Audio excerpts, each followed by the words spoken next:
Good afternoon. Here is the national news from our studio BGI TV, Babak Bagede Imo TV. I am yours faithfully, Moriwe Rabidalawa. First are the major headlines for the national news. Buhari renews crackdown on bandit orders to military. Insecurity, we have spent 100 million naira on demand fees. Vigilantes, Zamfara community cries out. 2023, while I will win presidential election, Bola Tinubu. Releasing Nnamdi Kanu as a New Year gift or Aneze to Buhari. Akobi receives Tinubu in Ibadan for condolence visit to Makinde Olubadan family. Osho prison inmate's wife give birth to triplets, family seeks help. Now the news in details. President Muhammadu Buhari has ordered a military crackdown on bandits terrorizing communities in Niger State. His senior special assistant on media and publicity, Garba Shehu, said in a statement yesterday.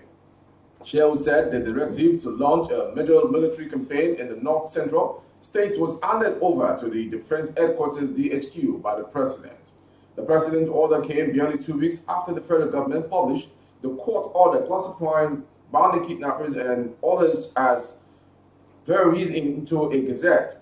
It also came on the day that government killed 3 and abducted 28 people in Feren Shinge, Kolo Jigar, Dogo Fadama communities of Meshegu, local government areas of Niger State. The rampaging government reportedly demanded for 50 liters of fuel, packs of video milk, and other drinks as fee for the abductees from Feren Shinge community. Niger State Police Public Relations Officer, PPRO, Wasiu Abiodun, a deputy superintendent of police ASP, confirmed the attack in Jigawa and Kolo communities. He said 15 people were abducted in Kolo attack on 14th January 2022. At about 1300 hours, suspected armed bandits entered Meshehu village through Jigawa area of Meshehu and rustled a yet to be ascertained number of cattle, while they broke a provision shop at Kawo village. Residents of Nauche community in Bungudu local government area of Zamfara State on Sunday staged a peaceful protest in Gusau, demanding authorities to, as a matter of urgency, beef up security in the community over incessant attacks by armed men. The protesters who were at the government house were led by a former chairman of Bungudu, LGA, Musa Abdullahi Manager. He said attacks in the community for money had become a daily affair. In the past 3 years, the community has suffered about 12 attacks with many people killed or kidnapped. About 100 million naira was paid as money charged and taken care of vigilantes. For the assault on the community continue unabated. The criminals invaded the community and abducted some people, and 5 million naira was paid to them. But they refused to release the captive. Instead, they demanded for 2 new brand motorbikes again. As the negotiations were ongoing, the armed men returned and kidnapped 8 more residents, and they are yet to demand for charge fee. We have about 13 people with the bandit and will implore authorities to rescue them, he said.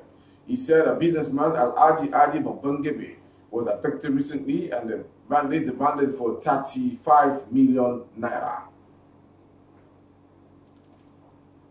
Now to some political stories. A presidential aspirant, Bola Tinubu, has expressed a belief that it would win in the 2023 general election. Tinubu said with the strong support of the masses, it would emerge the winner of the election in 2023. The All Progressive Congress APC national leader disclosed this when he visited the residence of ex-Oyo governor Rashidi Ladoja yesterday. He said reactions from irrelevant stakeholders have spurred him to continue in his push for the presidency. Tinubu, however, admitted that there will be challenges, but he would overcome them. According to Tinubu, life is a challenge and you must be ready to confront challenges and overcome. I have the confidence that I will overcome any form of challenge. The reactions of critical stakeholders to my presidential ambition have been very positive, encouraging, and overwhelming, and these have spurred me on with a strong conviction that we would succeed and emerge victorious after the election. Tinubu had last week informed President Muhammadu Buhari of his presidential interests.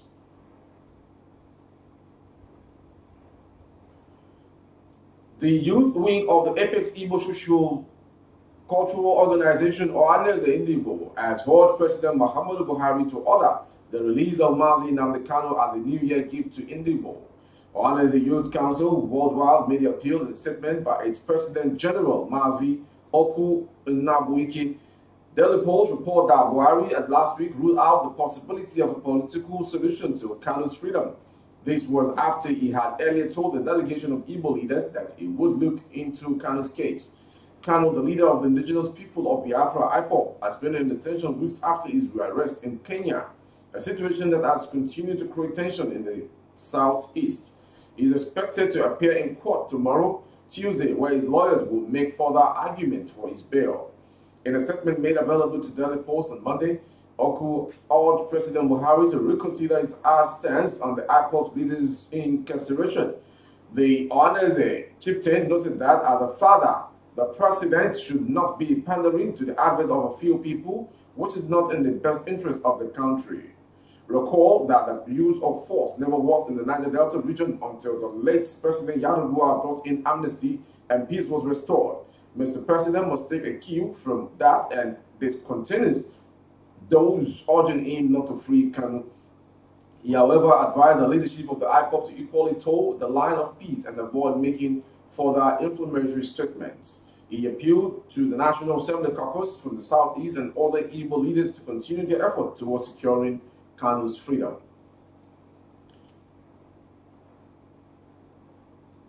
On hand to receive him was a prominent Oyo State politician, Senator Rilwan Adesoji, who is also the Okolomo of Ibadan, along with Bayo Adelabu, Fatai Ibikunle, Honorable Mrs. Shadipe, Prince Abbas, election lawyer, and Honorable Lasu Adebumi.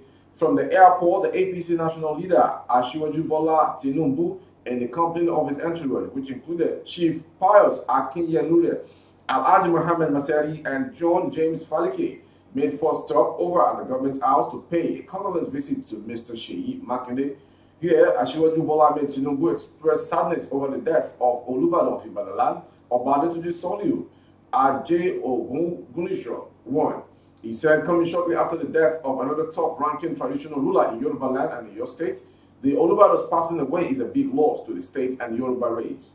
Armed with a condolence letter, Tinubu handed over the letter, which read in part, I commiserate with Governor Sheyi Makinde, the government and people of the state, who would now have to endure the demise of another top traditional ruler barely 3 weeks after the passing of Shon of Ogomosholan, Oba Jimo Oyewumi, Ajagungbade III. I must also extend my sympathy to the sons and daughters of Ibadan over the loss of this eminent traditional ruler. May the gentle soul of Oba Adetuji rest in perfect peace. Tinubu recalled the late Oba Adetuji as humble, humane, mature, calm, and decent, always a symbol of unruffled dignity. And before we call it a wrap on the national news, here comes another interesting one from Osun State. A 25-year-old housewife, Aminat Abdulateef, who was recently delivered of a triplet at Osun State Hospital, and on Sunday called on well-meaning Nigerians for assistance. Abdulateef, in the chat with the Punch, she said, delivered of the babies through cesarean section. She said, beside medical consumables that were bought, out of 55,000 naira bill given to her by the hospital, 45,000 naira had been paid through the help of relations. She added that her husband, a member of a vigilante group called Wiyu Akinloye, who could have been of help, had been in detention in the Leisure Custodial Center after he was arrested on May 13, 2021 during a public fight in Ede.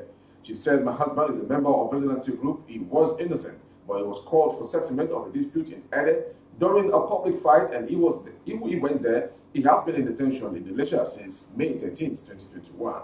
I delivered the baby through cesarean section. They are my faults. I was barely pregnant when my husband was arrested. My family and relatives have been assisting me, but I need assistance from well-meaning Nigerians to pay the hospital bills and take care of the babies. Also speaking with correspondent on ground, elder sister to the father of the triplet, Jellyfat Akinloye, said apart from the hospital bill, the babies had been placed on special food where the family could not afford. What a life we lead. But before we call it a wrap, let's quickly have a recap of the headlines once again. Buhari renews crackdown on Mali, order to military. Insecurity, we have spent 100 million naira on charge fee from bandit vigilantes. Zamfara community cries out. Why I will win presidential election, Bola Tinubu. Biafra releasing Nnamdi Kanu as New Year gift or Aneze to Buhari.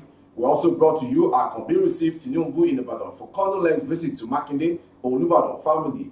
And lastly, Osho prison inmate wife gives birth to triplets, family seeks help. You can link up on our YouTube channel, Baba Gbagede Imo TV. Kindly subscribe and click on the notification bell. The drop-down option all is what to click for updates. On Facebook, Gbagede Imo with Alawiye Adebayo.